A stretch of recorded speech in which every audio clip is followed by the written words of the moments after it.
Friends, so good to see you. Today, we're talking about a brand new way to go to market because one of the challenges there's two big challenges that companies find themselves in. The first is when determining what to build, they generally build from what they know, not what the market needs that could benefit from what they know. And those are very related, but totally separate ideas. And the second thing is when determining what to expand or where to go, what do companies do next? I had a conversation with a friend of mine that basically had a business that ChatGPT destroyed.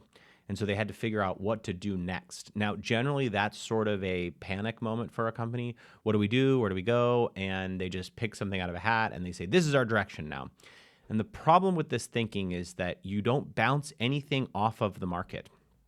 And so I want to talk about these two things interrelated.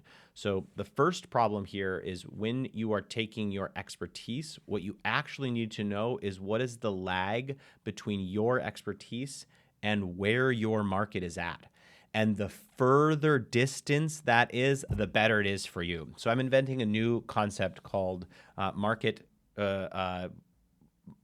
expertise distance. I just made that shit up right now. So basically, if you think about selling, like let's say that you sell a technology, a customer data platform, and you sell to other technology companies. Well, they have engineers. They know how to build what you build.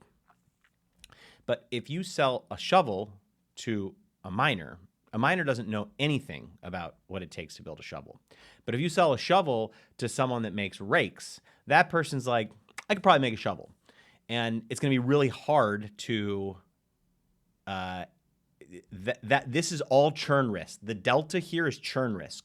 So the closer your customer, they're always making an internal calculation, should I build or buy? And the further your skill set is away from their skill set, the better chance you have at renewals because building isn't an option. So what you want to do is you want to pick markets where your skill set is going to be deployed the best. And then let's talk about new products, right? So where you have built a bunch of things and then you try to figure out where do I sell those things? Now, naturally, we want to sell into existing customers. That makes a lot of sense, right? Or we want to sell into people where our network is because that makes a lot of sense too. But that's not really the best way to determine what the market needs of you. And I actually think a great place to start here is ChatGPT, and then you need systems to deploy that test programmatically. I happen to like cold email for that, but you totally could do this with cold calling too. Cold calling is probably the very best way to do this. You should chat with my friend Evan Dunn at Service Bell. And what you're really trying to do is what is the response to that message? So let's just kind of give you a framework with how to think about this. I love this is Super Whisper that I'm using. You should go buy it. It's free. I have the pro version because I love it so much. I'm trying to determine, I have two data sets. I have a jobs data set of job postings and a data set of technographics. So who uses which technologies by density of department.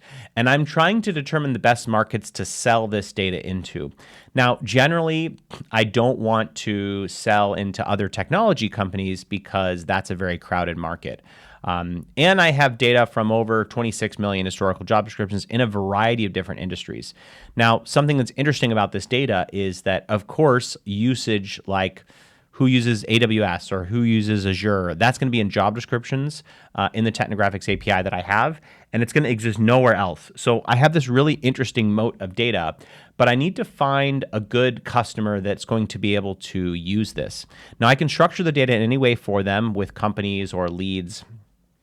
And generally, I don't want my customers to be other technology companies because they have been sold into a lot recently.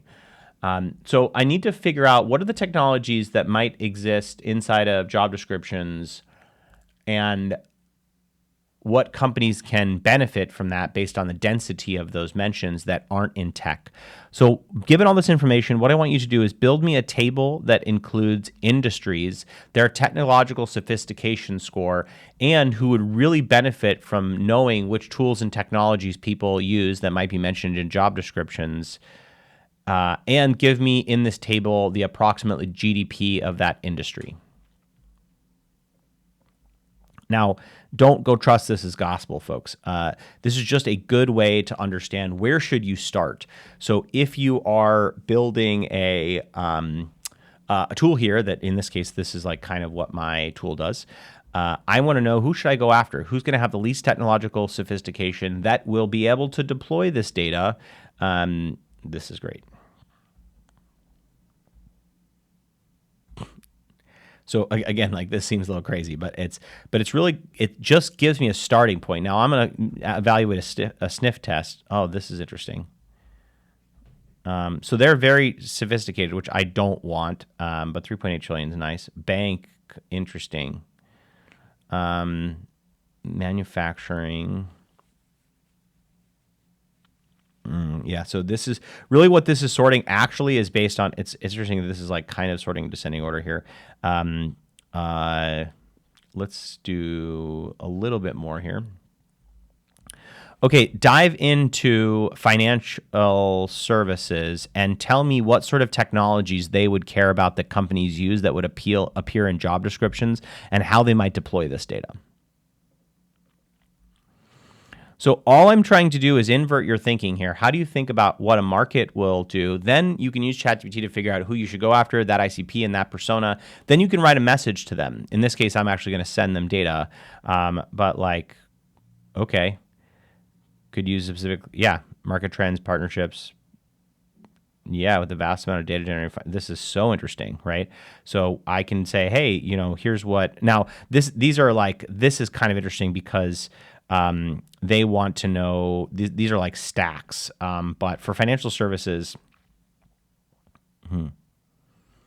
yeah, I guess if they're selling into these companies, they probably want to know, this is probably more interesting, like who's using blockchain, who's machine learning, maybe not as much. The regulatory compliance is really interesting to figure out like what regulatory compliance. Yeah, so this is how you should think about your go-to-market. If you're identifying a new market, spend some time with ChatGPT and ask really complex questions and ask it to help you think through this problem. And then all you have to do is go deploy a small scale set to 1,000, 2,000 people with cold email, and you can test the response rate. And if replies are coming in and you've got a great offer, you know, say it's free, whatever, then you'll have an understanding, this is the market I should attack next, instead of devoting all your company to a single bet that you have no idea how well it will pay off. Thanks so much for watching today, and have a beautiful Tuesday, March 26th. I hope this is helpful.